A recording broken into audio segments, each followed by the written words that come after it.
Welcome to TAC Service. Shalom teman-teman semua. Pada hari ini sebelum kita mulai beribadah, aku ingin menyampaikan beberapa pengumuman. Untuk teman-teman yang belum join Cool dan rindu untuk punya komunitas, kalian bisa kontak yang ada di layar ini.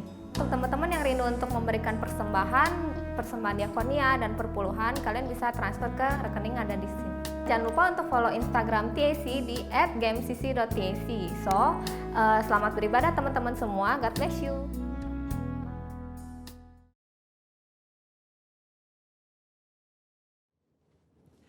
Shalom saudara, saya percaya hari ini kita semua dalam keadaan yang luar biasa baik. Voice of Pentecost kali ini akan membahas tentang warisan rohani. Kita saat ini sedang ada dalam masa yang menggairahkan dengan dibangkitkannya generasi Yeremia, di mana anak-anak muda sedang dipakai Tuhan secara luar biasa. Namun, untuk mereka bisa bergerak sesuai dengan tujuan Tuhan, maka bagian kita sebagai orang tua adalah mempersiapkan warisan bagi mereka. Amsal 13 ayat 22a menyatakan, orang baik meninggalkan warisan bagi anak cucunya.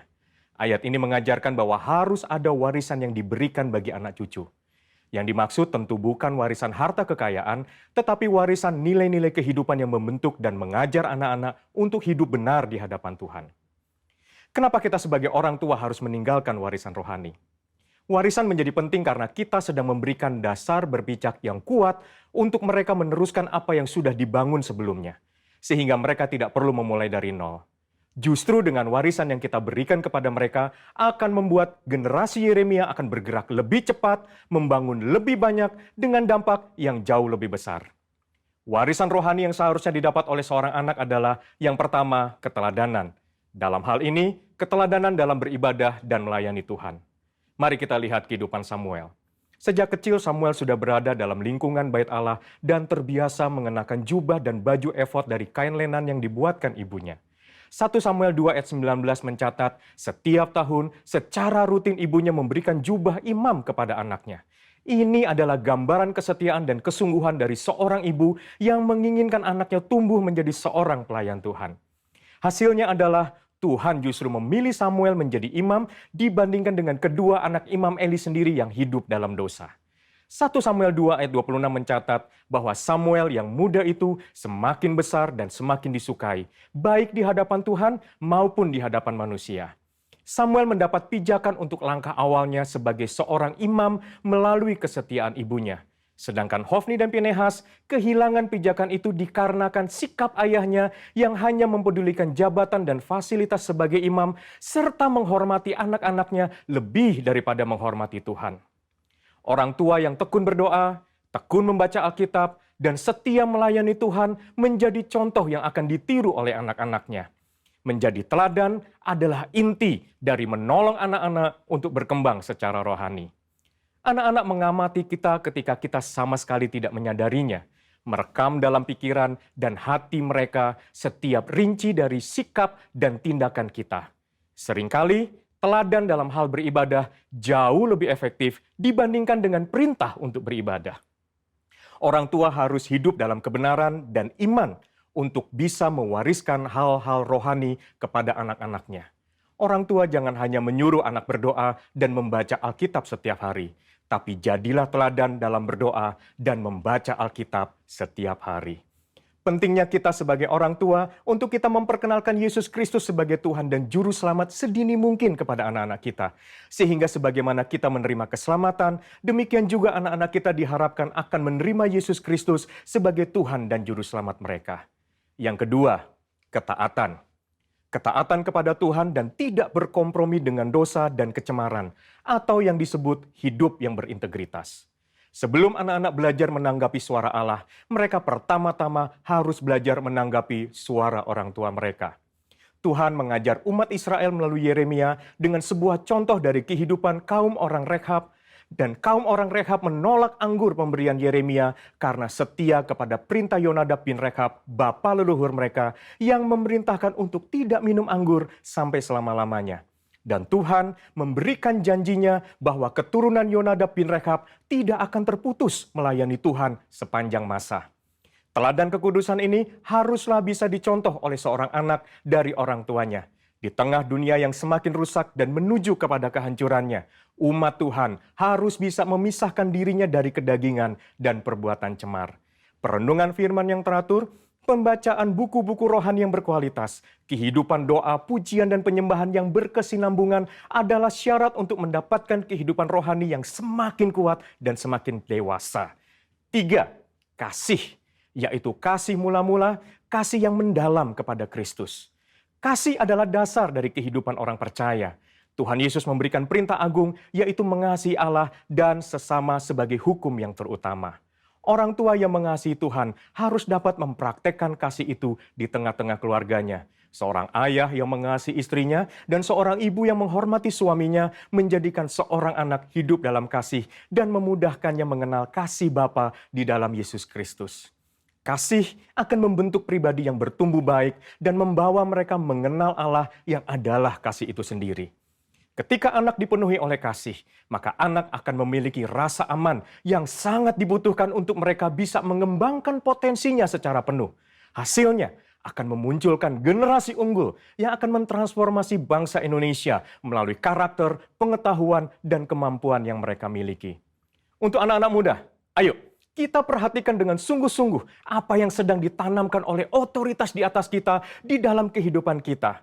Ada orang tua yang memberikan arahan kepada kita. Ada gembala yang mengajarkan kehidupan doa, pujian, dan penyembahan. Ada mentor, guru rohani. Mereka semua adalah orang-orang yang Tuhan kirim dalam kehidupan kita untuk menuntun kita masuk dalam rencana Allah yang luar biasa. Biarlah generasi Yeremia yang dipenuhi Roh Kudus, cinta mati-matian kepada Tuhan Yesus, tidak kompromi terhadap dosa, dan akan bergerak untuk memenangkan jiwa, akan muncul dengan warisan rohani dari pendahulunya. Untuk penjelasan lengkapnya dari tim teologi kami, silakan klik link yang ada di atas atau scan QR Code yang tersedia. Salam integritas, Tuhan Yesus memberkati.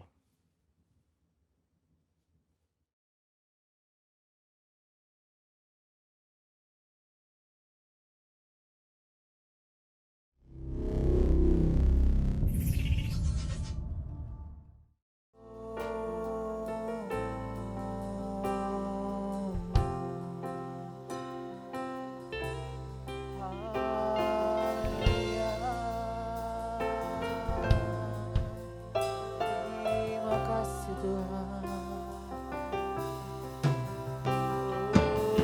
Kau sungguh baik, Allah kami semua. Terima kasih Tuhan.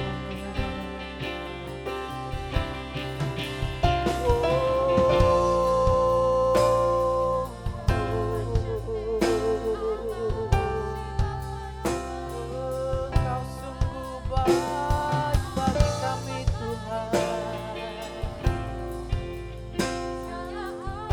Haleluya. Kau hiasi kehidupanku dengan kemurahan-Mu. Kau rancangkan masa depanku penuh dengan harapan.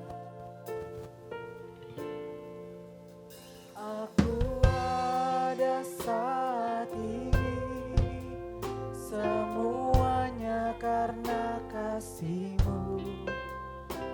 Aku hidup hari ini, semua berkat kemurahan-Mu.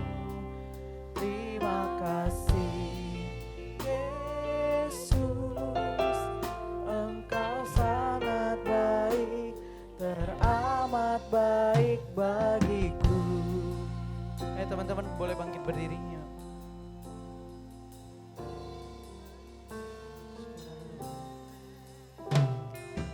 Kau hiasi kehidupanku dengan kemurahan-Mu. Kau rancangkan masa depanku penuh dengan harapan. Aku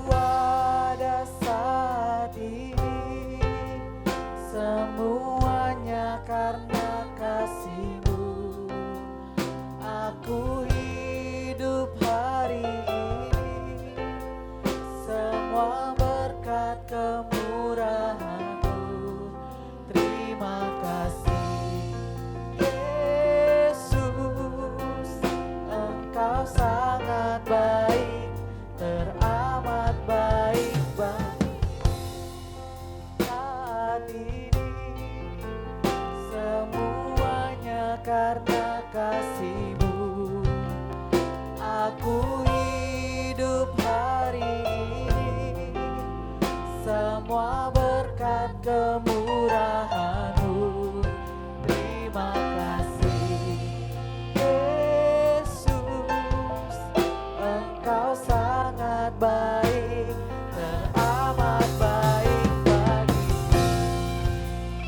Thank you Tuhan buat segalanya Tuhan. Engkau sungguh baik Tuhan. Allah ya Tuhan Yesus. Aku ada saat ini, semuanya karena kasih-Mu. Aku hidup hari ini, semua berkat kemurahan-Mu. Terima kasih Yesus, Engkau sangat baik, teramat baik bagiku. Aku ada saat ini, semuanya karena kasih-Mu. Aku hidup hari ini, semua berkat kemurahan-Mu. Terima kasih Yesus, Engkau sangat baik, teramat baik. Ada saat ini, semuanya karena kasih-Mu. Aku hidup hari ini, semua berkat kemurahan-Mu. Terima kasih Yesus, Engkau sangat baik, teramat baik bagiku. Sembah Tuhan.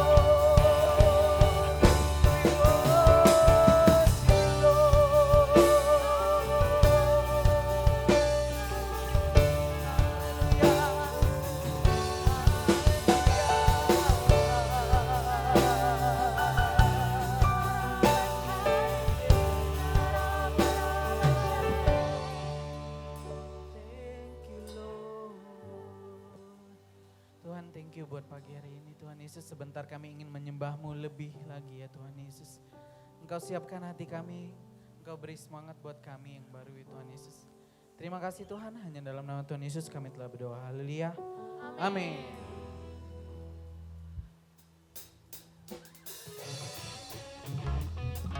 Ayo tepuk tangan di atas kepala.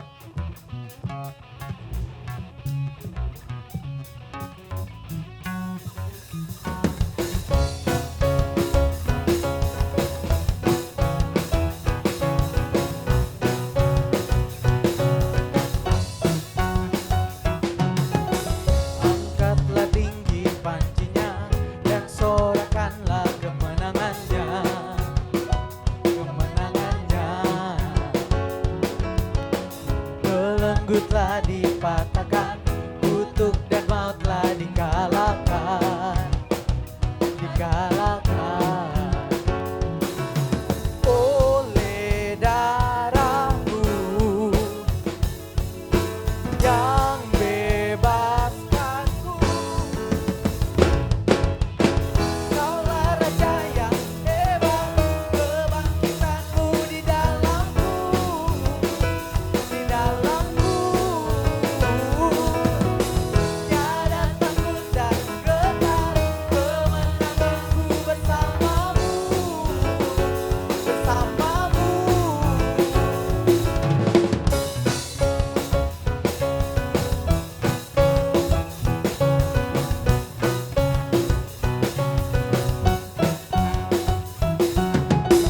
Angkatlah tinggi panjinya dan sorakanlah kemenangannya, kemenangannya.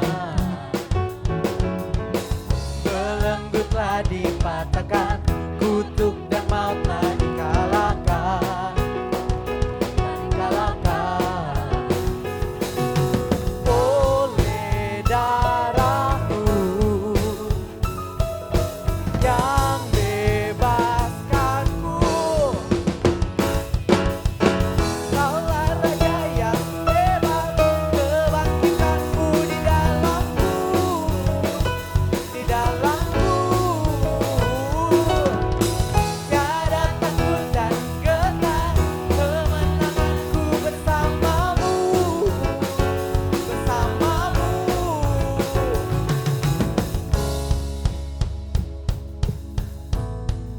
Yes, Mas.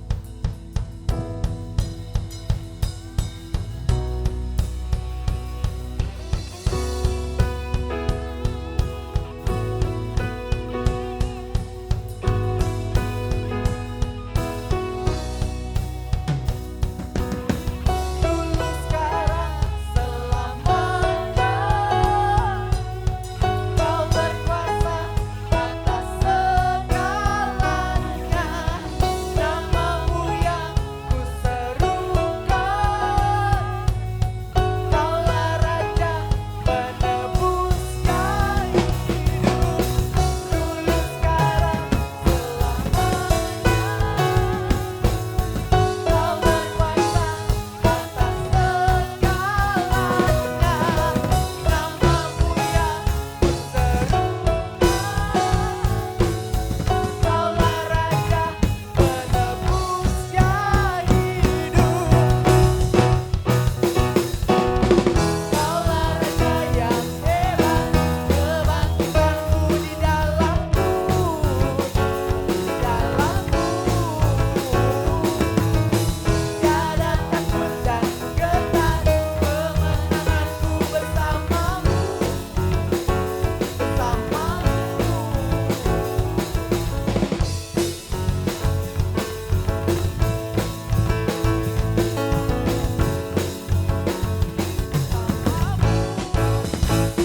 Beri kemuliaan buat Tuhan.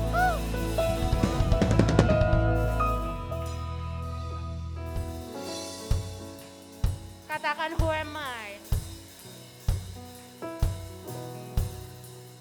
Who am I that you are mindful of me? That you hear me. That you hear me when I call. Is it true that you are thinking of me? How you love me? It's amazing. I am a friend of God. I am a friend of God. I am a friend of God. He calls me friend. I am a friend of God.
I am a friend of God. I am a friend of God. I am a friend of God. He calls me friend. I am a friend of God. I am a friend of God. I am a friend of God. He calls me friend. He calls me friend. He calls me friend. He calls me friend. Kasih kemuliaan yang terbaik buat Tuhan Yesus.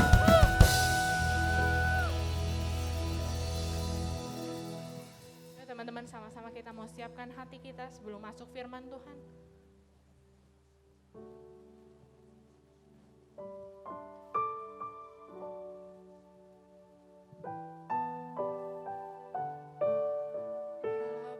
Ya Tuhan, kami tahu Tuhan mungkin keadaan kami sedang gak baik-baik aja ya Tuhan. Belakangan ini Tuhan. Mungkin keluarga kami, pekerjaan kami, sekolah kami ya Tuhan. Tapi satu yang kami tahu ya Tuhan, Tuhan gak pernah meninggalkan kami sedetik pun ya Bapa. Tuhan, kami tahu Tuhan di saat kami mungkin udah gak tahu harus cari pengharapan di mana ya Tuhan. Satu-satunya yang kami pegang Tuhan, kami cuma harus meletakkan hidup kami dalam tangannya Tuhan.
sebab kami tahu gada dan tongkatmu gak akan pernah meninggalkan kami sendiri ya Tuhan.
Tuhan kami mau nyatakan kemenangan kami ya Tuhan. Sebab kami percaya Tuhan rancangan-Mu ya Tuhan yang terbaik buat kehidupan setiap kami. Besar setiamu Tuhan di hidupku, sesengkam juru selamatku dalam janji-Mu, kemenanganku selamanya kan ku nyatakan besar setiamu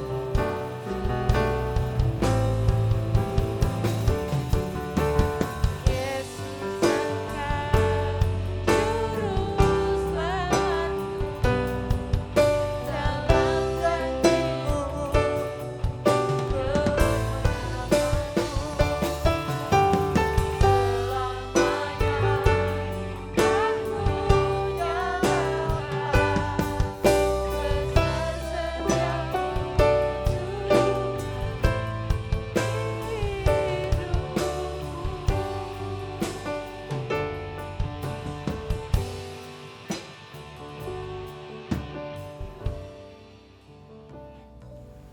Tuhan, kami ucap syukur, terima kasih ya Tuhan buat pagi siang hari ini. Kalau kami bisa berkumpul ya Tuhan di tempat ini, kami bisa puji dan sembah Tuhan. Ucap syukur ya Tuhan buat hadirat-Mu ya Tuhan yang kami rasakan di tengah-tengah kami ya Tuhan. Ya Tuhan, biar kami ya Tuhan siap ya Tuhan untuk dengar kebenaran firman-Mu ya Tuhan. Kami siapkan hati kami buka hati kami selebar-lebarnya ya Tuhan. Kalau mungkin ada sesuatu yang Tuhan perlu perbaiki, Tuhan mau tegur, Tuhan tegur ya Tuhan. Misalnya ada sesuatu yang Tuhan mau sampaikan atas setiap kami, biar Tuhan yang sampaikan ya Tuhan. Roh Kudus berkaryalah sebebas-bebasnya ya Tuhan. Biar kami pulang gak percuma, kami dapat rema daripada-Mu ya Tuhan. Dan biar kami bisa aplikasikan firman kami juga dalam kehidupan setiap kami ya Tuhan. Kami rindu untuk terima firman-Mu ya Tuhan. Semoga siap dengar firman Tuhan, sama-sama katakan amin. Oke. Shalom teman-teman semua. Di mana kita bulan ini membahas tentang breakthrough ya. Di dalam kehidupan ini kita pasti mau jadi orang sukses, betul ya. Kita nggak ada yang mau jadi orang yang gagal. Kehidupan kita maunya maju bukan mundur. Betul ya. Kita nggak mau hidup kita gitu-gitu aja. Ya, kita mau ada achievement yang baru, ada dobrakan yang baru dalam kehidupan kita. Betul ya. Nah, hari ini kita akan bahas hal-hal apa aja sih yang harus kita milikin supaya kita ngalamin yang namanya terobosan baru, dobrakan baru, atau kesuksesan dalam kehidupan kita gitu ya. Mungkin gak panjang tapi semoga ini bisa jadi berkat buat kita semua ya. Yang pertama adalah dream. Dream artinya apa teman-teman? Mimpi gitu ya. Pernah dengar quotes ini gak? Semua berawal dari mimpi. Pernah ya, mungkin ya, pernah ya, pasti ya dengar quotes ini. Semua berawal dari mimpi. Dan saya percaya kita semua punya yang namanya impian, betul. Kenapa sih kita harus punya impian? Karena kalau kita nggak punya mimpi, kita nggak punya impian, kita nggak ada target. Betul ya? Hidup kita nggak menuju kemana-mana. Dan kalau kita nggak punya target, artinya kita juga nggak melangkah kemana-mana. Karena ya bingung gitu mau ke arah mana, target aja nggak punya, tujuan yang dituju aja nggak ada. Akhirnya kita nggak melangkah kemana-mana. Dan kalau nggak melangkah kemana-mana artinya apa? Artinya stagnan, diam di tempat gitu ya. Atau kita muter-muter di situ aja. Kita nggak menuju kemana-mana begitu. Nah sekarang kalau misalnya mungkin ditanya, impiannya harus kayak gimana sih Kak? Gitu ya. Ya saya mau bilang impiannya bebas kayak gimana aja bebas terserah kalian gitu ya. Asal 2 syarat aja sih. Merupakan sesuatu yang baik, berguna bagi orang banyak dan diri sendiri dan gak bertentangan sama firman Tuhan. Gitu ya. Jadi di sini kadang kan kita anak muda mau bermimpi, sering ya dengar khotbah begini, tanya Tuhan dong, tanya Tuhan dulu gitu. Maksudnya Tuhan mau apa dalam kehidupan kita gitu ya, benar ya. Ya mungkin yang aku takutkan ini sebenarnya disalahartikan gitu sama setiap kita. Mungkin kita mikirnya, oh jadi gue nggak boleh punya mimpi dong. Gue bolehnya bermimpi yang daripada Tuhan dong. Nggak seperti itu gitu ya. Kita semua boleh kok bermimpi ya. Nah tapi saya mau bilang bahwa di dalam bermimpi kita kriterianya mimpi kita itu harus smart gitu ya. Smart itu apa sih? Nah, smart itu sebenarnya sebuah singkatan Singkatan dari S-nya itu spesifik, mungkin teman-teman ada yang udah pernah dengar hal ini sebelumnya. M-nya itu measurable, A-nya itu achievable, R-nya itu relevant, dan T-nya itu time based gitu ya. Pada bisa bahasa Inggris lah ya, nggak usah ditranslate ke bahasa Indonesia ya teman-teman semua. Oke, jadi yang pertama-tama saya mau bilang bahwa ketika kita mau bermimpi gitu, kita harus spesifik dulu. Contohnya mau di bidang apa, mungkin mau di bidang kesehatan gitu. Kalau kesehatan ya jelas jadi dokter gitu ya. Di bidang apa, bidang hukum atau bidang hal yang lainnya gitu, terserah kalian mau jadi apa. Ya, jadi itu ya, spesifik. Kita mau pertama-tama ini dasar banget, kita harus tahu dulu kita maunya di bidang apa. Seperti itu ya. Terus yang kedua, harus measurable. Measurable itu artinya apa? Measurable itu kalau ditranslatein ke bahasa Indonesia secara harfiah gitu ya, artinya adalah terukur. Jadi terukur gitu loh. Kalau misalnya ya, ini sesuatu yang berhubungan sama uang, ya mau punya uangnya berapa banyak. Gitu ya, mau punya uangnya berapa banyak. Kalau yang, ya kita nggak ngomong masalah uang deh.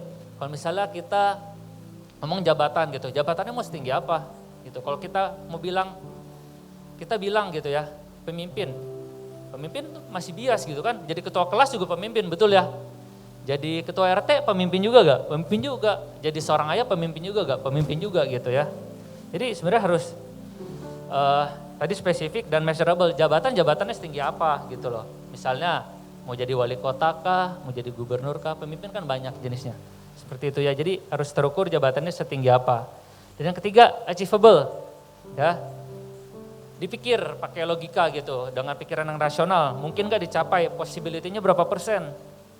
Ya, mungkin gak sih gue jadi lawyer? Ya mungkin sih. Mungkin gak sih gue jadi presiden? Ya mungkin sih. Mungkin gak kita jadi wali kota? Mungkin sih. Mungkin gak gue jadi pemimpin sebuah perusahaan besar, komisaris utama Telkom gitu, yang lagi hot nih ya sekarang ini ya. Mungkin gak? Mungkin gitu. Atau yang gak mungkin, contoh misalnya mungkin gak gue jadi Thor gitu, nggak mungkin ya, mungkin kan jadi Black Panther. Kalau Black Panther kayak masih mungkin ya, karena dia kan teknologi gitu ya. Tapi ya intinya yang saya mau bilang adalah ini sesuatu yang achievable gitu. Jangan terlalu jangan terlalu mengandai-andai gitu. Sesuatu yang benar-benar dipikir pakai rasional masuk gitu ya. Jadi dipikir possibility-nya berapa persen gitu ya. Nah terus R-nya itu adalah relevant. Relevant itu maksudnya apa? Target-target yang kita mau capai gitu ya, mimpi kita harus dengan apa yang dibutuhkan sama dunia sekarang ini gitu ya. Seperti itu. Terus time based maksudnya ya tentukan jangka waktunya, mau berapa lama mencapainya. Atau enggak, mungkin kalau kita masih muda kita pakai umur deh. Pas umur berapa kira-kira kita mau mencapai atau menjabati posisi itu gitu misalnya ya. Lalu setelah kita menentukan misalnya umur 30 gue mau jadi direktur sebuah perusahaan, baru kita bagi ke pencapaian-pencapaian kecil gitu. Misalnya kan kalau mau jadi direktur mungkin harus nanjak dulu, misalnya awalnya supervisor, ya mungkin kalau 30 mau direktur ya 25 lah jadi supervisor gitu, mungkin umur 28-nya jadi GM gitu ya, itu udah termasuk cepat juga sih ya kalau 30 jadi direktur. Tapi yang saya mau bilang maksudnya kita harus time based gitu loh, waktunya jelas. Misalnya 30 mau jadi direktur ya mundurin gitu, tingkatan-tingkatannya apa aja kita plot-plotin satu-satu gitu, kita harus capainya di dalam waktu jangka berapa lama atau di umur berapa gitu. Ya. Nah, ini 1 Tawarikh 28 ayat 2 berkata begini. Lalu berdirilah Raja Daud dan berkata, "Dengarlah hai saudara-saudaraku dan bangsaku.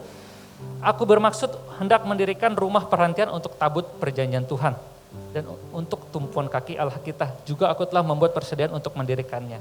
Gitu ya. Ini Raja Daud yang ngomong hal ini ya. Jadi kalau kita baca tadi, Raja Daud intinya punya impian untuk membangun rumah Tuhan. Ya. Nah dari Raja Daud menurut saya kita bisa belajar nih tentang hal SMART tadi, SMART gitu ya. Karena dia ketika membangun dia jelas maunya apa. Dia jelas dong maunya apa, bangun rumah Tuhan gitu ya. Untuk apanya tuh udah jelas. Dan dia bisa ukur, dia bisa timbang-timbang.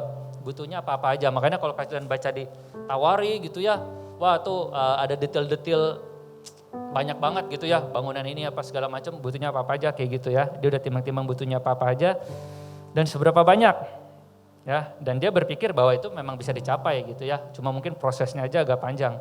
Dan dia tahu itu yang berguna dan dibutuhkan saat itu, dibutuhkan bangsanya ya. Dan dia tahu kapan waktu untuk bangunnya, kapan startnya, dan dia tahu tahapan-tahapannya apa aja. Gitu ya. Jadi intinya poin yang pertama saya mau bilang, ketika kita ingin sesuatu, kita harus jelas gitu, kita maunya apa. Ya, when you want something, be clear of what you want gitu loh. Ketika kita mau sesuatu, kita harus jelas dulu. Gitu ya, jangan bias. Jadi kita jelas benar-benar tajam gitu arahnya mau ke arah mana. Seperti itu tadi poin yang pertama. Dream, mimpi, impian gitu ya. Nah terus poin yang kedua adalah be mindful. Be mindful maksudnya apa sih? Ya maksudnya begini, pay attention sama apa yang kita lakukan, sama apa yang kita kerjakan sekarang ini gitu ya. Perhatiin betul-betul apa yang kita lakukan sekarang ini.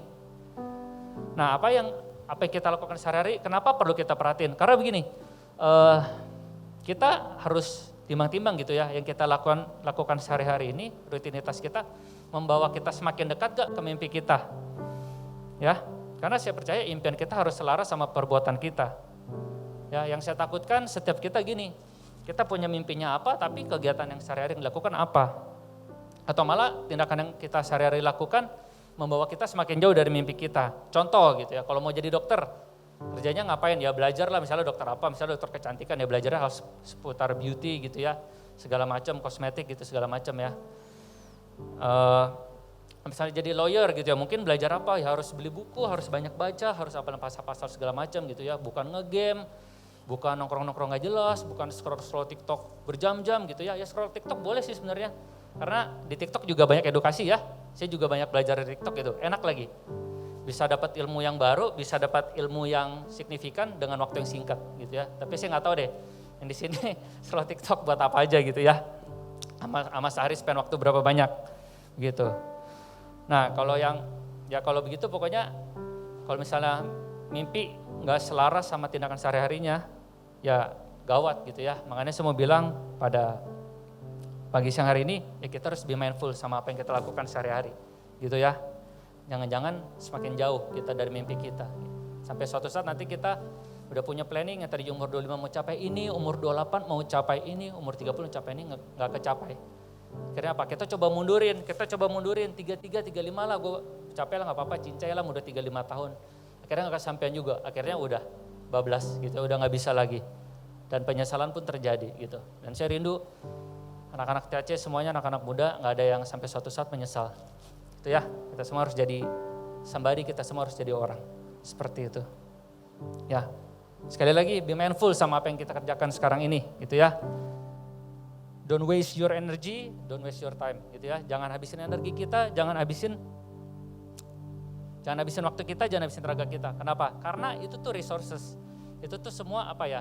Bahan bakar kesuksesan kita. Kalau kita resources kita, bahan bakar kita buang buat sesuatu yang gak berguna, energi kita buang percuma, waktu kita buang percuma. Ya itulah benih-benih kegagalan. Artinya kita lagi nanam benih-benih kegagalan. Seperti itu ya. Jadi harus bijak, harus be mindful sama apa yang kita kerjakan. Nah, terus yang ketiga, believe gitu ya. Believe ini artinya apa? Percaya. Percaya sama siapa? Jelas percaya sama Tuhan dan percaya dengan diri sendiri. Cuma yang saya mau terangkan ini nanti sebentar lagi lebih ke percaya sama diri sendirinya sih. Gini ya. Karena gini, saya melihat bahwa kadang yang terjadi adalah gini ya, saya percaya Tuhan punya rencana yang besar atas setiap kita. Betul ya? Amin teman-teman. Ya, Tuhan punya rencana yang besar buat setiap kita. Ya, di Alkitab tuh banyak tertulis tentang kita. Gitu ya. Tapi kadang kitanya nggak pede atau kadang mungkin kitanya yang nggak yakin gitu sama janji Tuhan atas setiap kita. Ya. Mungkin kita bilang, mana mungkin Tuhan, keluarga gue kan sekarang kayak gini. Mana mungkin Tuhan, gue kan sekolahnya cuma di sini. Mana mungkin Tuhan, gue kan cuma punya duit segini dan berbagai macam alasan lainnya gitu ya. Bahkan mungkin kita jadi orang yang mau mimpi aja takut gitu ya. Mau mimpi aja nggak berani. Karena kita begitu melihat kondisi kita sekarang ini seperti apa gitu ya. Makanya saya mau bilang jangan begitu ya. Karena saya percaya Tuhan punya rencana yang besar atas setiap kita. Amin teman-teman. Saya aja kalau orang terdekat saya tahu kok background saya kayak gimana gitu ya. Cukup hancur gitu ya, cukup memilukan. Tapi ya puji Tuhan semakin berjalannya waktu saya diangkat sama Tuhan gitu ya. Masuk ke dalam tahap kehidupan 1, 2, 3 dan seterusnya. Sampai saya bisa berdiri di sini ya karena anugerah Tuhan gitu ya. Karena saya percaya dan saya sudah dibukakan bahwa Tuhan punya rencana yang besar atas setiap kita. Amin teman-teman. Itu ya, jadi Kita semua tuh diciptakan special and limited edition ya. Cika nggak ada duanya, Melisa nggak ada duanya, Kace nggak ada duanya, Melisa nggak ada dua-duanya, yang nggak ada duanya, ya setiap kita nggak ada duanya, gitu ya. Kita semua tuh special and limited. Dan Tuhan ciptakan kita dengan purpose, betul ya. Tuhan nggak asal ciptain gitu ya. Iseng bikin Kace, iseng bikin Chris, iseng bikin Juni, nggak gitu ya. Dia bikin setiap kita dengan sebuah purpose yang ilahi, yang mulia, ya. Nah, karena Tuhan punya yang namanya purpose, makanya itu dia bekalin kita dengan talenta-talenta, dengan kemampuan-kemampuan, dengan modal. Betul dong, yang namanya Tuhan gitu ya, ketika dia create something, pasti ada purpose-nya. Kalau ada purpose-nya berarti dia modalin dong. Berarti dia harus equip dong, dia harus kasih kasih ya modal gitu ya, supaya tujuannya itu bisa tercapai gitu ya. Makanya saya percaya karena kita semua Tuhan taruh purpose yang mulia, kita semua pasti punya something ya. Gak ada dari kita yang gak bisa apa-apa, gak ada dari kita yang gak punya apa-apa gitu ya.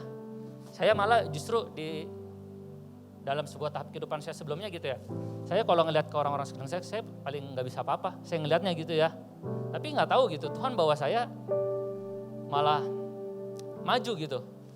Malah mungkin maju dari sebagian orang gitu yang punya ini itu segala macam, dan saya mengucap syukur atas hal ini gitu ya. Ya mungkin waktu itu saya belum sadar gitu ya bahwa ada something di dalam diri saya gitu yang bisa saya pakai buat kemuliaan Tuhan, buat kemajuan hidup saya gitu ya. Saya kalau lihat anak-anak di sini DTAC gitu ya, di pengerja-pengerja, saya lihat si ini bisa nyanyi hebat ya, si ini bisa editing hebat ya, si ini bisa ngomong pinter hebat ya, si ini bisa main musik ini, udah main musiknya, ini bisa main ini juga, bisa main ini juga, dan dia pinter juga, educated gitu ya, kuliahnya pinter segala macam, luar biasa gitu. Kadang ya dulu ya, kemarin-kemarin saya merasa tuh saya kecil gitu, saya nggak bisa apa-apa gitu ya. Tapi di satu titik Tuhan bukakan saya bahwa Tuhan udah taruh sesuatu dalam diri saya. Dia punya tujuan yang mulia, dia punya tujuan yang besar atas hidup saya, dan saya pasti punya sesuatu dalam diri saya. Gitu ya. Punya satu talenta pun kalau dilipat gandakan, 1 jadi 2, 2 jadi 4, 4 jadi 8, 8 jadi 16, 16 jadi 32, 32 jadi 64, 64 dan seterusnya lah. Gitu ya. Pasti ada sesuatu yang Tuhan taruh atas setiap kita. Gitu ya. Jadi saya mau bilang jangan minder, jangan berkecil hati. Ya, bermimpilah sebesar-besarnya. Ya, dream big, start small. Saya selalu tanamin ini ke anak-anak mentor saya. Gitu ya. Bermimpi yang besar, tapi mulai dengan sesuatu yang kecil. Ya, tapi ingat, mimpi yang besar effortnya besar juga gitu ya. Kalau mimpi kita kecil, ya effortnya kecil. Mimpi saya mau punya uang 1 juta, ya mungkin effortnya kecil gitu ya. Mungkin sebulan juga kecapai gitu ya, mungkin nabung sehari berapa tuh berarti? 35.000 ya benar ya, gampang gitu. Kalau kita punya mimpi yang gede, effort kita gede juga. Dan kita harus ready, kita harus siap, mental kita harus well prepared gitu untuk mencapai hal itu ya. Dan saya mau ajak kita lihat contoh tokoh-tokoh yang percaya sama diri mereka sendiri. Kalian tahu Elon Musk ya? Elon Musk tahu dong. Jack Ma tahu ya?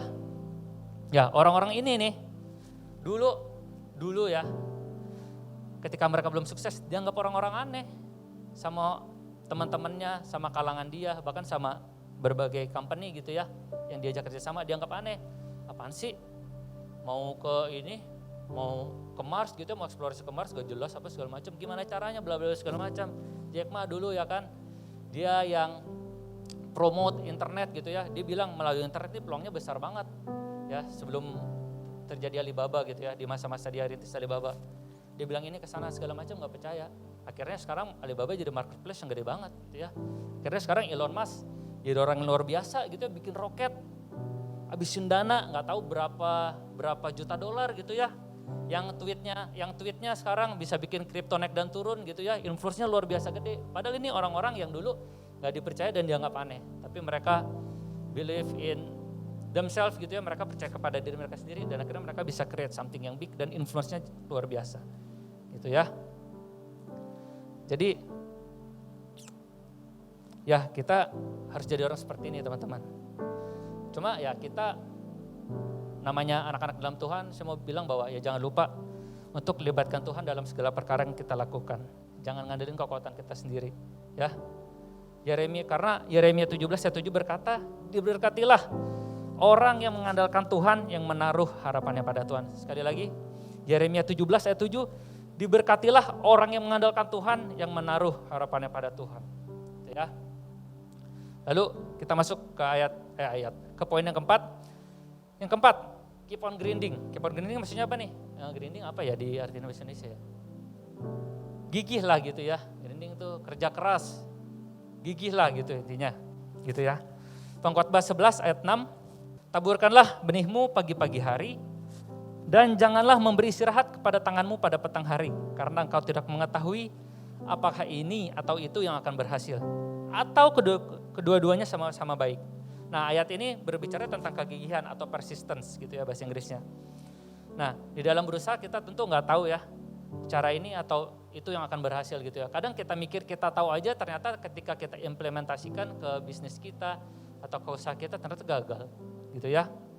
Nah, intinya kita nggak tahu secara pasti cara ini atau itu yang bisa berhasil. Dan kita mungkin nggak tahu juga gitu ya, ladang ini atau itu yang berhasil. Makanya itu perlu bagi kita buat explore terus, gali terus, cari terus. Makanya saya mau bilang yuk kita jadi anak-anak muda yang gigih gitu ya. Harus tekun jadi orang, jangan berhenti berusaha. Jalan terus gitu, coba sesuatu yang baru. Jangan berhenti mencoba gitu ya. Kalau di dalam perjalanan kita gagal itu biasa gitu ya. Jack Ma gagalnya berapa kali, Elon Musk bulan berapa ya? Beberapa bulan lalu itu yang roket gagal juga, buang duit, nggak tahu tuh berapa banyak satu roket gitu ya, gagal gitu ya. Bahkan Colonel Sanders, foundernya KFC juga dia ditolak berapa kali, dia ajuin resep ke sini-sini, bahkan pernah sampai door to door ditolak segala macam. Biasa gitu ya, dia gagal ya, dia terus mencoba, dia gali terus, akhirnya ketemu celahnya. Sekarang kita tahu sendiri KFC kayak gimana, gitu ya. Mungkin 85% dari kita suka kali ya gitu ya KFC ya di sini, gitu. Nah, karena memang pada dasarnya kesuksesan yang besar itu terdiri dari kegagalan-kegagalan yang kecil kok, gitu ya. Ya mungkin ada kalanya dalam beberapa case gitu ya, kita ngalamin kegagalan yang besar. Tapi tetap aja teman-teman, saya mau bilang bahwa itu bukan berarti jalan kita buat sukses itu tertutup gitu loh. Bukan karena satu kegagalan besar kita tuh impian kita terkubur, enggak. Gitu ya. Jadi jangan sampai kita hilang harapan. Ya. Nah, respon kita di dalam dealing atau berhadapan sama kegagalan juga harus tepat. Gak ada yang namanya gagal dalam kamus kita. Amin teman-teman. Yang ada hanyalah berhasil dan belajar. Ya. Yakub kita tahu dia 14 tahun 7+7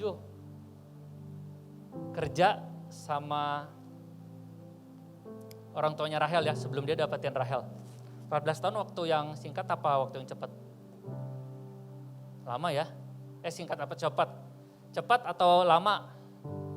Lama ya 14 tahun ya, cuma firman Tuhan bilang dia gak berasa gitu ya. Intinya dia bilang dia gak berasa lah kerja selama itu gitu ya. Di dalam 14 tahun itu dia upahnya diganti-ganti, nggak tahu berapa kali gitu ya, pokoknya diganti-ganti terus. Dan dia diperlakukan tidak adil. Ya tapi dia terus persistence gitu loh, karena dia benar-benar niat, dia benar-benar mau gitu untuk mencapai apa yang diinginkan. Dalam kasus ini dia pengen dapetin Rahel gitu ya. Meskipun dia mengalami hal tersebut mungkin karena dia sendiri gitu ya, dia lagi menuai apa yang dia sudah tabur. Kalau kita lihat dulu ya, dia pernah nipu ya, bener gak? Yakub pernah nipu ya, nipu bapaknya sendiri, nipu Ishak gitu ya, di dalam hal bagi berkat. Ingat gak? Tahu gak kisahnya? Gitu ya. Ya dia pernah nipu ayahnya dalam hal meminta berkat. Ya mungkin dia lagi, saya dapat pemahaman bahwa ya mungkin dia lagi tabur apa yang dia tuai dulu gitu ya. Makanya dia juga ditipu sama ayahnya Rahel. Jadi ya saya mau bilang ya benar gitu ya, hukum tabur tuai itu nyata gitu ya. Tapi untungnya gini, Yakub ini hebat menurut saya ya, sebuah contoh yang bisa kita teladani gitu ya di dalam etos bekerja. Karena dia nggak cuma work hard tapi dia work smart gitu ya. Kita tahu di penghujung masa kerjanya dia buat perjanjian sama Laban. Ya Laban ini ayahnya Rahel. Jadi ya singkat cerita mereka mau bagi hartanya mau dibagi dua gitu ya. Dalam hal ini ternak, kambing domba. Nah tercapai itu kesepakatan bahwa yang bintik-bintik nanti jadi milik Yakub. Jadi Yakub susun strategi nih, gimana caranya supaya dia bisa dapat kambing domba yang banyak gitu ya, supaya gimana sih supaya bisa bintik-bintik gitu ya. Jadi singkat cerita dia susun strategi, dia akhirnya menemukan cara bahwa dia ngambil dahan-dahan, ada dahan pohon apa gitu, kalau nggak salah ada 3 macam pohon diambil, dia taruh di air minum tempat biasa ternak itu berkelamin gitu ya. Nah, Yakub pisahin tuh yang kuat-kuat, yang bagus-bagus, yang perawakannya keren-keren, dipisahin sama dia gitu ya, ketika dia dipercayakan untuk mengembalakan. Singkat cerita, anaknya yang lahir itu berbintik-bintik lah yang bagus-bagus itu. Nah, singkat cerita itu jadi kepunyaan Yakub gitu ya. Akhirnya Yakub menjadi kaya dengan ternaknya yang baik-baik. Nah, dari sini kita bisa belajar apa teman-teman? Saya mau berkata begini teman-teman, kegigihan plus work smart, not just work hard, plus dapat penyertaan Tuhan, hasilnya luar biasa. Betul ya? Kita tahu sendiri Yakub suksesnya kayak gimana dan dia terkenalnya kayak gimana gitu. Menurut saya dia orang yang diberkati Tuhan dengan luar biasa lah. Dia punya segalanya gitu ya. Dia punya bagi seorang pria khususnya gitu ya, dia punya wanita impiannya, betul ya. Dia punya harta begitu banyak dan dia punya popularity yang begitu luar biasa. Bener gak? Kurang apa lagi gitu. Saya bayangin kalau di posisi dia kayaknya jadi orang terbahagia sedunia deh gitu ya. Jadi sekali lagi kegigihan plus work smart, not just work hard, plus dapat penyertaan Tuhan, hasilnya luar biasa gitu ya. Jadi yuk saya mau bilang kita semua jadi anak-anak yang Tuhan yang gigih. Kalau kita misalnya sekarang ini saya ngomong dapat cuan atau dapat gaji atau fee yang kecil, nggak apa-apa, kerjain dulu aja sementara gitu ya. Daripada nggak menghasilkan apa-apa gitu ya. Sekarang memang zaman lagi susah gitu ya. Time is valuable, waktu berharga gitu. Jadi daripada waktu berjalan tapi cuma nggak menghasilkan apa-apa, nggak dapat apa-apa, mending jalanin dulu. Kalau bagi yang mulai usaha mungkin masih kecil gitu ya pendapatannya awal-awal, nggak apa-apa. Namanya merintis pasti dari kecil, betul ya? Gitu ya teman-teman. Oke, saya ringkas ya. Yang pertama tadi yang harus kita miliki adalah mimpi. Berawal dari mimpi kita harus smart, spesifik. Smart itu apa? Specific, measurable, achievable, relevant, and time based gitu ya, berdasarkan waktu. Yang kedua, be mindful. Perhatiin nih betul-betul kita sekarang lagi ngapain, apa yang kita kerjakan sekarang ini. Yang kita lakuin sekarang ini udah selaras belum sama mimpi kita? Apakah yang kita lakukan dalam keseharian kita atau mungkin habit kita itu membawa kita semakin dekat atau semakin jauh dari mimpi kita? Seperti itu. Terus yang ketiga, believe. Percaya sama Tuhan dan percaya dengan diri sendiri. Ingat ya, kita pasti memiliki sesuatu dalam diri kita. Jangan minder, jangan merasa nggak punya atau nggak bisa apa-apa. Ya, kita diciptakan spesial. Dan yang terakhir, jangan andalkan kekuatan kita sendiri. Libatkan Tuhan dalam perencanaan dan eksekusinya. Yang terakhir, keempat, keep on grinding. Jadi orang yang gigih, yang persistence. Work smart itu perlu, nggak cuma work hard. Orang yang gigih, work smart, work hard, plus dapat penyertaan Tuhan pasti berhasil. Gitu ya. Akhir kata, kalau udah sukses gimana? Lakuin apa lagi? Kolose 3 ayat 12. Saya bacain ya. Karena itu sebagai orang-orang pilihan Allah yang dikuduskan dan dikasihinya, kenakanlah belas kasihan, kemurahan, kerendahan hati, kelemah lembutan, dan kesabaran.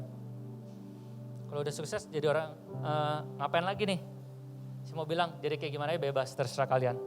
Asal di dalam diri kita, perbuatan kita mengandung nilai-nilai ini. Ya, itu semua tindakan yang berasal dari belas kasihan, berasal dari kemurahan, berasal dari kerendahan hati, kelemah lembutan, dan kesabaran. Amin teman-teman. Yuk kita satu dalam doa. Tuhan terima kasih buat siang hari ini, kalau kami bisa diberi kesempatan untuk mendengar firman-Mu ya Tuhan. Kami dibukakan hal-hal yang baru, kami diingatkan hal-hal yang baru juga. Mengucap syukur, kami berterima kasih kalau kami terima firman-Mu ya Tuhan. Biar firman ini ya Tuhan tertanam, bahkan bertumbuh di dalam setiap kami, bahkan bisa kami aplikasikan di dalam kehidupan kami ya Tuhan. Roh Kudus kiranya Kau menyertai ya Tuhan setiap usaha-usaha kami ya Tuhan. Dan Tuhan yang bantu kami di dalam kami meresponi kegagalan-kegagalan kami ya Tuhan. Kami percaya ya Tuhan, Tuhan ikut serta dalam segala untuk mendatangkan kebaikan atas setiap kami. Dan kami ya Tuhan gak mau jadi anak muda yang minder, yang gak bermimpi besar. Karena kami percaya kami punya Tuhan yang besar. Dan Tuhan dapat mampu melakukan perkara-perkara yang besar dalam kehidupan kami. Tuhan pasti taruh sesuatu di dalam diri setiap kami karena Tuhan punya purpose yang ilahi di dalam hidup kami ya Tuhan. Terima kasih ya Tuhan, Kau Bapa yang baik. Biar Tuhan kiranya yang Membantu kami ya Tuhan di dalam pergumulan-pergumulan kami ya Tuhan. Mungkin kalau saat ini kami sedang struggle tentang keuangan, kami sedang struggle tentang relationship, bahkan hal-hal lainnya ya Tuhan, kami percaya Tuhan, Kau Tuhan yang akan memberikan breakthrough, Kau Tuhan akan memberikan terobosan ya Tuhan. Kami mau hidup andalkan Tuhan, kami mau hidup percaya sama Tuhan. Terima kasih ya Tuhan. Di dalam nama Tuhan Yesus Kristus kami berdoa. Amin. Thank you buat teman-teman yang udah nonton video ini ya, dan jangan lupa komen, like, dan subscribe. Terus cek juga di video kita yang lain, itu ada konten-konten yang lainnya yang semoga mungkin bisa bermanfaat buat teman-teman semua. Dadah!